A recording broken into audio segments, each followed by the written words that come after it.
Indiana Newsdesk is made possible in part by the following: IU Health Southern Indiana physicians, primary care and specialty care providers now accepting new patients in Bloomington and throughout South Central Indiana. siphysicians.org, IU Center for Applied Cybersecurity Research, working to improve cybersecurity and provide policy guidance through partnerships with industry, government, and academia. Smithville Fiber, the Gigacity Company, fiber internet, HD, and digital IPTV in Southern Indiana. More information at smithville.com. And by WTIU members. Thank you. Coming up on Indiana Newsdesk. A dramatic shakeup this week in Indiana politics has us all wondering what's next. I don't know whether he's going to be your governor or your vice president. Who the hell knows? Ahead, we visit Pence's hometown and talk to voters. I think he ruined his political career. Plus, our statehouse reporter joins us for what all of this means for your ballot in November. And everywhere you turn, people are playing the game Pokémon Go. The first game to actually be popular that incorporates being outside and exercise with playing a game. We'll talk with an expert about the effects a gamified world can have on your community and health. Those stories, plus the latest news headlines from across the state, right now on Indiana Newsdesk.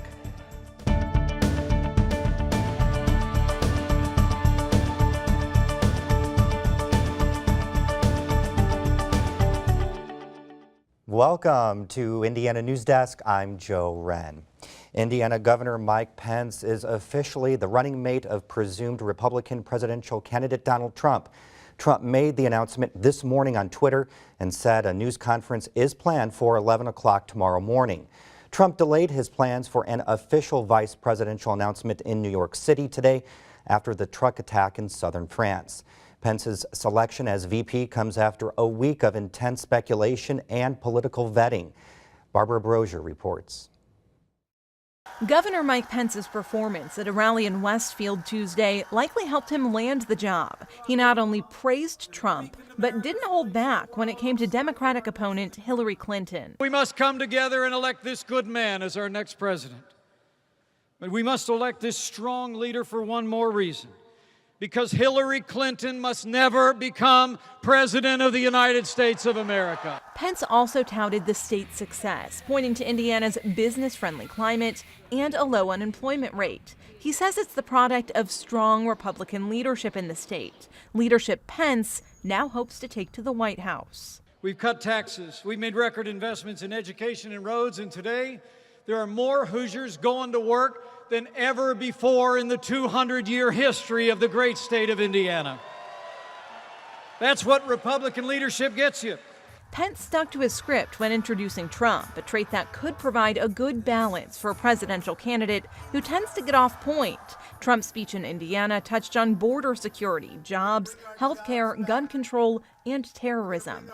And he made jokes about speculation that Pence could become his running mate. I often joke, you'll be calling up Mike Pence. I don't know whether he's going to be your governor or your vice president. Who the hell knows?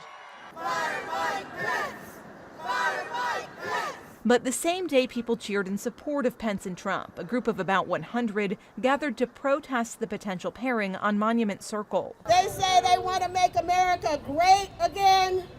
Well, by putting those two together on one ticket, they absolutely will make America great again. Only I spell it G-R-A-T-E.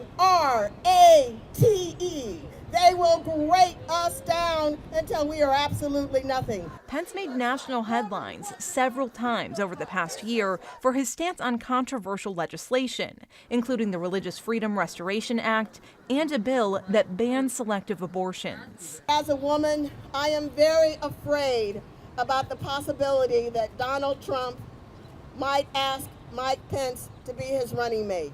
Experts say the multiple controversies would have made for a competitive matchup between Pence and Democrat John Gregg in November. Now Indiana's Republican Party has to pick someone to replace Pence on the ballot. And that could set off a whole other political firestorm. For Indiana Newsdesk, I'm Barbara Brosier. House Speaker Paul Ryan says Pence is a good pick for Donald Trump's vice president. Ryan says it's no secret he's a big fan of Pence and holds him in very high regard. Now, Pence removed his name from the ballot for governor before Trump named him as a running mate. In Pence's hometown of Columbus, Indiana, the chair of the Republican Party says she's heard from a number of people who are disappointed Pence would give up a chance at 4 more years as governor. But they understand the chance to be vice president would be a tough thing to turn down. Other Hoosiers are worried about the potential for Pence to take his policies to the White House. We need someone who's going to be more accepting of all people, not just the religious white man. It helps that there's someone on the ticket that I'm sure from his campaign's perspective, to have someone on the ticket that knows what they're doing in some capacity. Now, we have same-sex marriage and everything. I don't think I think times have changed a lot. I don't think a lot of people in central Indiana like Pence anymore. The Republican National Convention starts Monday. That's when Pence will officially become the nominee. His decision not to seek another term in Indiana has already started a scramble, though, to fill his position. Our Statehouse reporter Brandon Smith joins me now. Brandon, so now what does Pence bring to the ballot that Trump was looking for? Well, Mike Pence likes to describe himself as a Christian, a conservative, and a Republican in that order. And those are three titles that Donald Trump has really grappled with in this campaign. So really Pence brings those solid social conservative credentials. He brings ties to big money Republican donors that have so far stayed out of the presidential race. And he brings both executive and legislative experience in government. It's really ticking a lot of boxes for the Trump campaign. Now, Brandon, we've seen Pence say things on social media that don't align with Trump's views, specifically in regards to trade, Trump's proposal to ban Muslims from entering the U.S. Does that carry much weight moving forward? I'm sure it will be brought up. It's already been brought up with the governor, who sort of brushed it aside so far. He said, I don't always agree with everyone in my party on everything. During his time in Congress, he often liked to point out that he didn't side with President Bush on No Child Left Behind. So he's not afraid to break a little bit with Republican leaders, and certainly not with Donald Trump. But at this point, he's so solidly behind Donald Trump on so many issues, I'm not sure how much it'll matter. So back here in Indiana, what happens now to find a replacement to take Pence's spot on the Indiana ballot and run against Democrat John GREGG? Well, the state Republican Party's state committee, a group of about 22 people, they will decide who replaces Pence on the ballot. And we've already seen other major office holders withdrawing their names from the ballots in their various races as they prepare to seek that gubernatorial position. What are some of those names? Do you have anyone right now interested in taking Pence's spot? Absolutely. Lieutenant Governor Eric Holcomb withdrew his name from the ballot earlier today and said he's running for governor. Same thing for U.S. Representatives Todd Rokita and Susan Brooks. Now, those are the big names who had to withdraw from the ballot by the noon deadline. There are other people out there, including some state senators, who could run. Former Mayor of Indianapolis, Greg Ballard, Mayor of Evansville, Lloyd Winnicky. They could run but don't have to withdraw from anything. So we'll see if they throw their hats into the ring a little later on. So then what are the implications for other Indiana office holders? It seems you're kind of removing that one domino, that you're putting a lot of other things into play. Sure, absolutely. For instance, with Eric Holcomb, if he becomes the gubernatorial candidate, somebody has to be lieutenant governor then. With Todd Rokita or Susan Brooks, if either one of them get the nod, then their House seats are open. That will have to be filled by somebody, which could be even the Speaker of the House here in Indiana, some state senators who are in those districts. All of them might be jockeying for those positions. So yeah, you're right, absolutely. A lot of dominoes have the potential to fall here. It's really interesting, the gap between Pence and GREGG was narrowing, signaling that maybe GREGG might be able to keep Pence from winning another term. So now what does this mean for John GREGG now? Well, you could argue this is bad news for John GREGG. Certainly some will, because a lot of their campaign has been geared towards being almost anti-Mike Pence, that this is what's wrong with Mike Pence, this is why you should go to us. They will certainly try to tie whoever replaces Pence on the ballot to some of his policies. That'll be made easier if it's someone like Eric Holcomb, certainly. But in a lot of ways, this resets the gubernatorial campaign. And before we go, quick question. Former Governor, State Senator Evan Bayh entered the race for Senate in Indiana. What changes with Bayh entering? Well, that makes that now a very competitive race. Bayh comes in with a lot of money. Todd Young's still arguably the front runner, but that's a pretty narrow lead, I'd say, for him. All right. Thank you very much, Brandon. Coming up next on Indiana Newsdesk. We have a lot more to get to in addition to the political shakeup in Indiana. Coming up, Lindsay Wright joins us for the latest on this week's top stories. And didn't seem like you could step outside this week without running into someone playing the game Pokémon Go. Ahead, we'll explain the intrigue of the game, and a gaming expert joins us to answer all of the questions you've been too embarrassed to ask about the Pokémon craze. These stories and more right here on Indiana Newsdesk. We are a nation of explorers. We seek new ways of living, of thinking, and of expressing ourselves. We take risks, we learn from experience, and we keep moving forward. That's why we encourage and celebrate the explorer in all of us.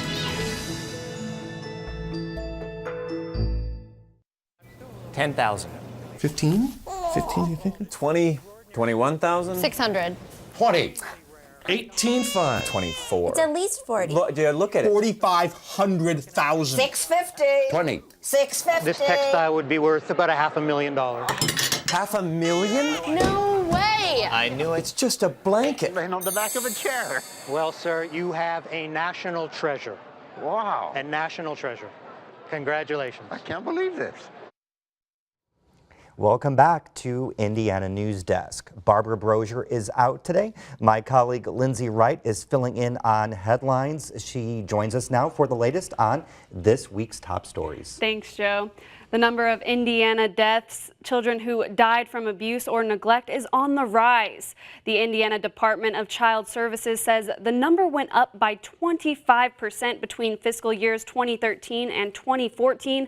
The latest numbers show 12 children died from abuse, one fewer than in 2013, and 54 from neglect, compared with 36 the year before.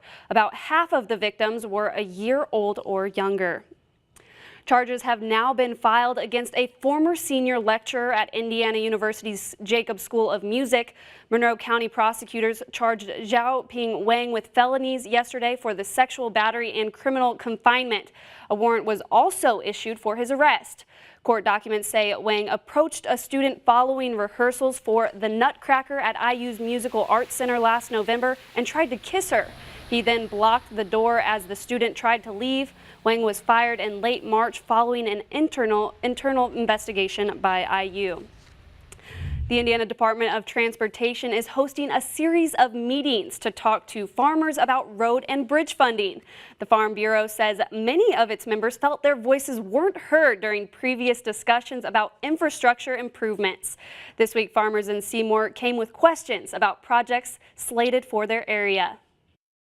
We've had a number of projects around my place, and I just wanted to see where the next one would be, whether it would impact traffic in my area. NDOT will host 4 more meetings at different districts before the month is over. Farmers hope their input is considered when legislators look at long-term road funding proposals. Democratic gubernatorial candidate John Gregg is proposing spending $3 billion in long-term funding for local and state projects. Gregg also wants to take $200 million out of the existing Next Generation Trust Fund to set up what he calls the Hoosier State Infrastructure Bank. Gregg's infrastructure bank would be a revolving loan fund to local governments. It would set aside part of the funds for local grants based on a community's needs. It would also allow locals to swap federal dollars with state dollars and provide more flexibility in their road and bridge budgets. Governor Mike Pence says Indiana will invest $1 billion over the next decade to create new companies for new jobs. Pence's plan calls for collaboration among government, education and research institutions, communities, and the private sector to head off potential threats to growth, such as shortages of workers and investment funds.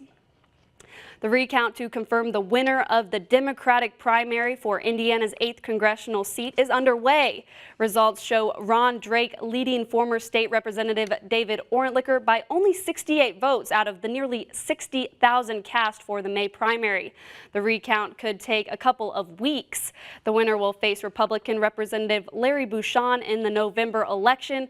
Bucshon is seeking a 4th term in Congress. The second in command for the State Board of Education is stepping down. Vice Chair Sarah O'Brien sent in her resignation earlier this week. O'Brien is a 4th grade teacher in Avon. She cited family reasons for her decision. O'Brien was appointed to the board by former Governor Mitch Daniels and was later reappointed by Governor Mike Pence. Her last day is August 10th. Recent legislation lifts restrictions on the heroin antidote naloxone. It's available at most pharmacies now, and you don't need a prescription. But as the demand for the drug increases, so does the price, and that's causing agencies that are trying to make the life-saving drug more available a lot of grief. Drug companies are seeing a spike in sales as a result of the increased availability of the popular intervention drug naloxone, also known as Narcan. In the first quarter of this year, Amphastar, one of the 2 big naloxone manufacturers, saw a 4% increase in revenue. In the past, only emergency workers were allowed to carry naloxone. Now more than 500 pharmacies and treatment centers across the state can distribute the drug without a prescription. That's because of Aaron's Law. It's named after Aaron Sims, who died of an overdose in 2013.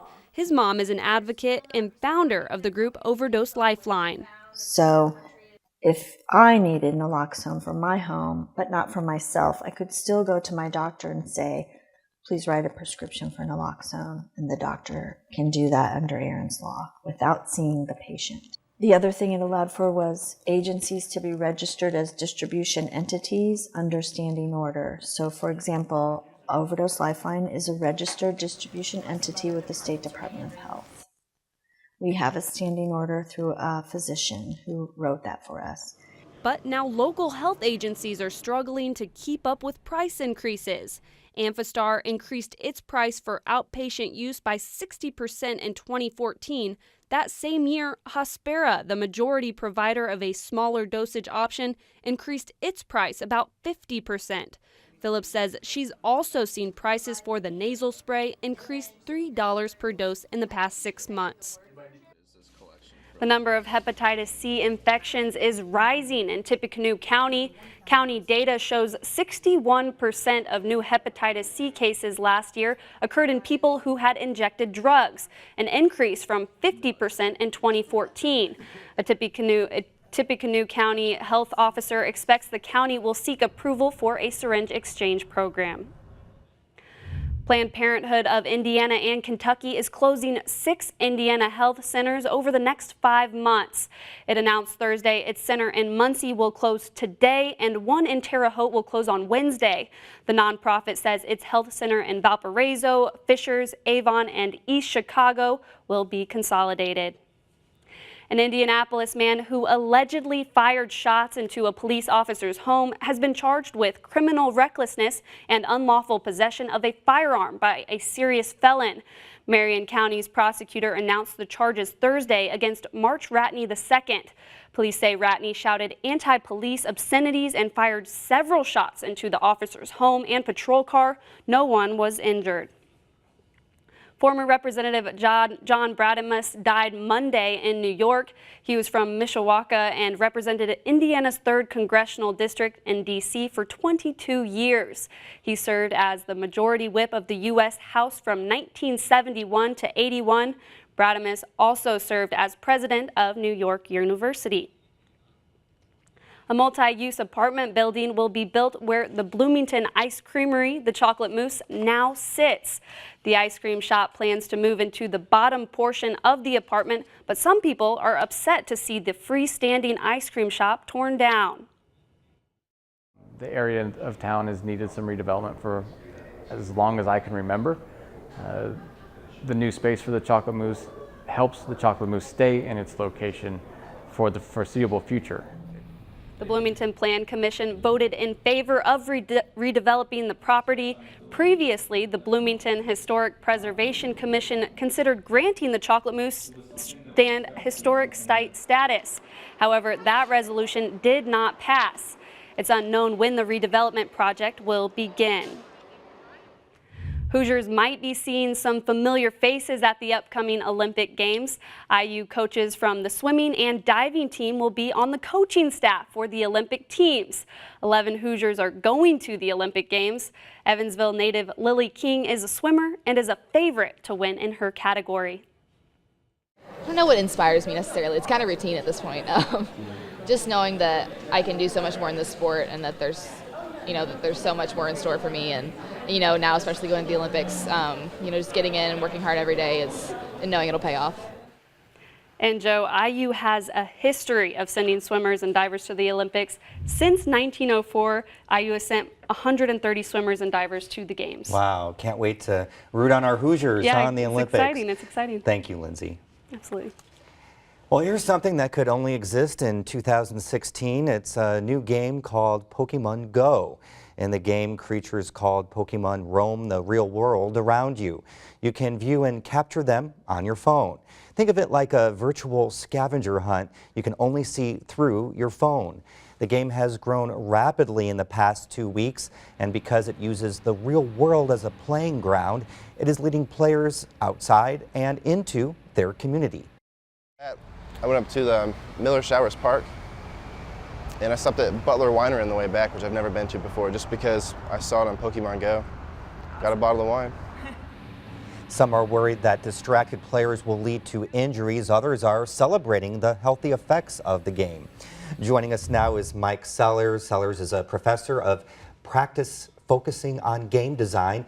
He's here to discuss public safety, augmented reality, and whether or not this game can build a stronger sense of community. I cannot believe how many people are playing this. How many people did you see on the way over playing? At least a dozen. We're surrounded by Pokestops here. Yes. Right here. Yeah, right. We may have some in the studio. We might.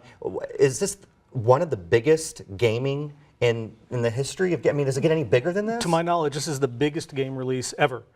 Bigger than Candy Crush or a lot of ones that the people have heard of. It's bigger than Twitter right now. It has more installs than Tinder, and more people are using it more for longer each day than Facebook, so it's enormous. So why did this catch on? I think a lot of it was timing. There's a lot of factors that came together. A certain amount of nostalgia for people in their 20s and 30s. They played with Pokemon as kids, and now they get to play with it in the real world. Everyone has smartphones, or enough people have smartphones. The property's terrific. There's just a lot of things that came together, and I think people are ready now for augmented reality games. So AAA warning Hoosiers about the dangers of playing this game while they drive. Yes. I think about too just walking with it and not watching maybe perhaps where you're going.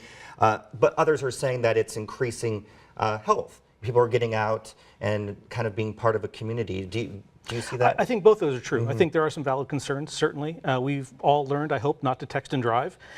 We've all learned how to deal with cell phones with cameras on them or with smartphones. This is another thing we're going to have to learn how to integrate into our lives as we've integrated a lot of other technologies from the web on up.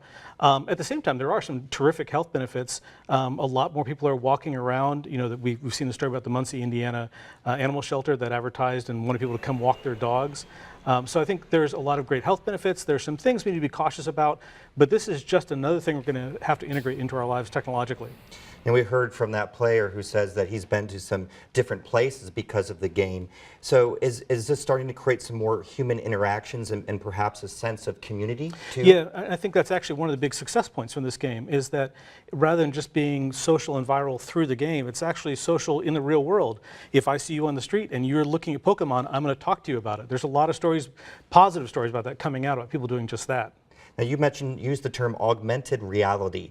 What does that mean and how does that relate to players? So people have probably heard about virtual reality, which is where you put the goggles on your face and you're sort of immersed in this other world. Augmented reality is when you have a game or an app that takes place in the real world. So through your phone, you're able to see the Pokemon. If we had one here, it would look like it was sitting on the desk or on the floor. And the software is very, very smart about how to do this. This is the first major app or game that we've seen using augmented reality, but it's far from the last. This is what I've been saying is sort of the first robin of spring as far as augmented reality. So just like when the web came on and smartphones came on, this is going to be a whole other trend like that.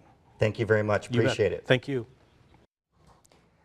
A gym that's first of its kind opened in Indiana on Saturday. The We Rock the Spectrum gym in Greenwood became the first kids gym in Indiana specifically designed for those with autism. We Rock the Spectrum gym is a franchise that has locations in 22 states. There are swings, a zip line, a calming room, and an assortment of toys that parents can even purchase if their child ends up having a certain affinity for one. It's a great place because kids can interact with kids with disabilities or without. It's really a place for all children to come and feel safe and feel free to explore and have a fun time. Families come from as far as an hour and a half away that come and they visit the gym in the hopes that their children can have a safe and welcoming place to play. And that's the end of this program, but our work continues online as we cover the news throughout the week at WTIUnews.org. Have a great weekend.